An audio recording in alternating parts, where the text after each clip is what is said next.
trip. My name is Dr. Chris Brooks, as you just said, and I am the son of a Nigerian Jamaican mother and a white American father. My life's work is racial and economic justice. I like to say that I'm a Jamaican. Professionally, I'm a co-founder and managing partner at Brown Venture Group, and our firm invests in Black, Latino, and Indigenous American technology entrepreneurs. At Brown Venture Group, we embrace Africa not only because 3 of our 4 partners are members of the African diaspora, but because we understand that Africa is the future of the world. Therefore, an investment in Africa is a strategic investment in the future of our shared humanity. I want to start out by saying how grateful Brown Venture Group is for our partnership with the African Chamber and for Eric.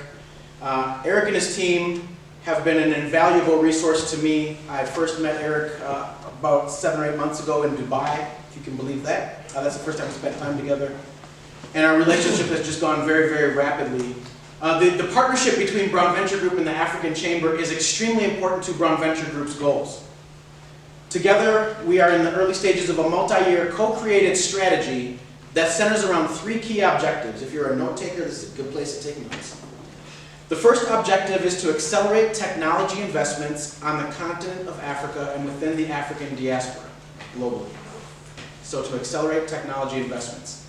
The second objective is to strengthen the relationships between African leaders and African American leaders. I'm going to talk a little bit more about that later in the talk. The third objective is to scale a global, interdependent, Black technology economy. I'm going to say it again. To scale a global, interdependent, Black technology economy. Now, these are big goals. We understand this, and we enthusiastically accept the challenge of pursuing these big goals. In Ethiopia, it is said that when spiders unite, they can tie up a lion. I first came across this proverb about 15 years ago, and it has remained with me ever since. And one of the reasons I cannot shake it is because the mental image that comes to mind evokes, at least for me, a feeling of impossibility. How could this be true? How could such tiny creatures overcome such a large, powerful predator?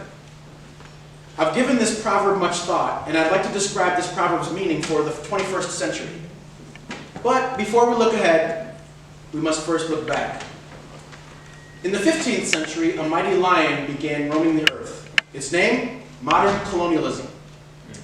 The age of modern colonialism began when the European nations discovered a sea route around Africa's southern coast in 1488, and the infamous mission of Christopher Columbus to North America in 1492, when Christopher Columbus got lost at sea and tried to convince people he had discovered something that was already discovered. With these events, sea power shifted from the Mediterranean to the Atlantic and to the emerging nation states of Portugal, Spain, the Dutch Republic, France, and England. Nations that Africa knows very, very well. Through discovery, conquest, settlement, and resource extraction, these nations expanded and colonized throughout the world, spreading European institutions and culture, often through very evil methods. These terror campaigns ultimately led to the partition of Africa by seven Western European nations between 1881 and 1914. The colonial strategy has always been the same: divide and conquer. It remains with us today. Over a period of about 500 years, this insatiable predator named colonialism evolved into a constellation of global beliefs, institutions, and practices that we now know by a new, more descriptive name: white supremacy. Whether it is the mass incarceration of Black women and men in the United States, the lack of will to imagine and build proper infrastructure on the African continent, or the abuse and mistreatment of people of African descent in the various nations of the earth, white supremacy refuses to acknowledge that all human beings are created equal and that all of humanity deserves systems and communities and economies that provide access to transformational capital and human flourishing. So I stand in solidarity today with all people of African descent in defiance of this demonic ideology. The truth is that genius and innovative capacity are equally distributed throughout all of humanity, but access to capital and access to opportunity is not equally distributed. We must change this. The world needs a new, inclusive, factual, story. The telling of world history needs to be revised and updated. The goal of colonialism and white supremacy has never been genocide. This is something that's been spread that's actually untrue. Instead, the goal has always been identity genocide.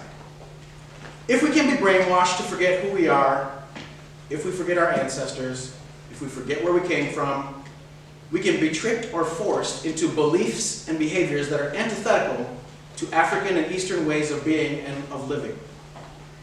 Being a biracial black man in America, I encounter this lack of ancestral knowledge and identity every day. It's painful. Genocide was never white supremacy's goal because a full-blown genocide against black people would have eradicated much-needed labor. Without black labor, who would have done the heavy lifting in the early days of colonial expansion? Agricultural exportation, European mining. Black bodies were used to build European empires, and the massive contribution of black labor to the rise of global capitalism is undeniable. But beyond labor, the contributions of African people is unparalleled. More than 35,000 years ago, think about how long ago that was, Egyptians scripted textbooks about math that included division and multiplication of fractions and geometric formulas to calculate the area and volume of shapes. 35,000 years ago. Several ancient African cultures birthed seminal discoveries in astronomy. Many of these are foundations on which we still rely, and some were so advanced that their mode of discovery still cannot be understood. Many advances in metallurgy and toolmaking were made across the entirety of ancient Africa. These include steam engines, metal chisels and saws, copper and iron tools and weapons, nails, glue, carbon, steel, and bronze weapons and art. Various African societies created sophisticated built environments. As an example, consider the engineering feats of the Egyptians. The largest of the pyramids covers 13 acres, that's big, and is made of 2.25 million blocks of stone. Before the European invasion of Africa, medicine in what is now Egypt, Nigeria, and South Africa, to name just a few places, was more advanced than medicine in Europe. Now, many of you were taught these truths, but many of us, including me, were not. Either way, you get the point. Black people have always excelled. Black people have always added disproportionately high value and have always survived what seemed to be insurmountable obstacles. Community, honor, valuing life, generosity, hospitality, innovation, family, interdependence. This is who we were, and this is who we are.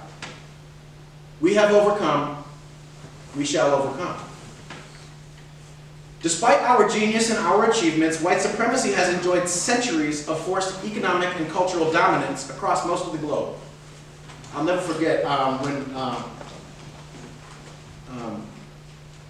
when 50 Cent first came out with his first album, his very first album that went mainstream. I happened to be in Jamaica, like 2 weeks after it released. And my mother's from rural Jamaica. So in rural Jamaica, 2 weeks after the release of his album, there were posters up on the walls of the people in my village. 2 weeks. Western culture makes its way across the globe very rapidly. So we produce, we perform, we excel. White supremacy monetizes us and extracts as much value as it can. And I'm here today to bring you all some great news. Y'all want some great news? Yes. It doesn't have to be this way. We can choose a different future. One filled with hope, optimism, and rapid progress. A future where indigenous Africans and members of the African diaspora own and control the assets of the African continent. And where the relationships between people of African descent globally are strong and beautiful. A future where black people of mixed race like me are fully grafted into the global narrative of Africa and of the global diaspora. I want Africa to get credit for the things I achieved. A world where white supremacy is defeated and pushed to the furthest margins of human society where it belongs, and ultimately where it's defeated. This is the world we dream of. So the question becomes, how do we get from here in 2022 to there? This question has been a pressing and challenging question for many centuries, this question of how do we get there. White supremacy's divide and conquer strategy has resulted in unhealthy competition between African people and African nations, has too often broken the bonds between Africa and the African diaspora, and in the United States of America has caused a root of bitterness to grow within large parts of the African American population against our African brothers and sisters. We too often see each other not as family, but as complete strangers. In our worst moments, we see each other as competition. In the most extreme cases, we become enemies. It doesn't have to be this way.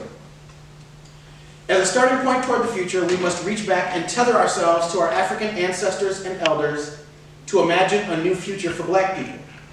Human history began in Africa. Innovation began in Africa. This is our story, but this is the story. We must develop a comprehensive historical account that begins with the emergence of the human race and works its way to the present moment. We know who we are. We must ensure that the world also knows these ancient truths. So to overcome the divide and conquer mindset that white supremacy has forced into our worldview, we must relentlessly pursue global black interdependence. I'm going to say that phrase again because I think it's actually really important. Global black interdependence. Economic interdependence. Cultural interdependence. Identity interdependence. This is not just a truth for the African continent, this is a truth for all people of African descent across the globe. Like the spiders from the proverb, only when we are united will we overpower and defeat the lion. If we remain divided, we will continue to be weaponized against ourselves and fail to realize our preferred future. Ultimately, both our purpose and our interdependence must be rooted in an unbreakable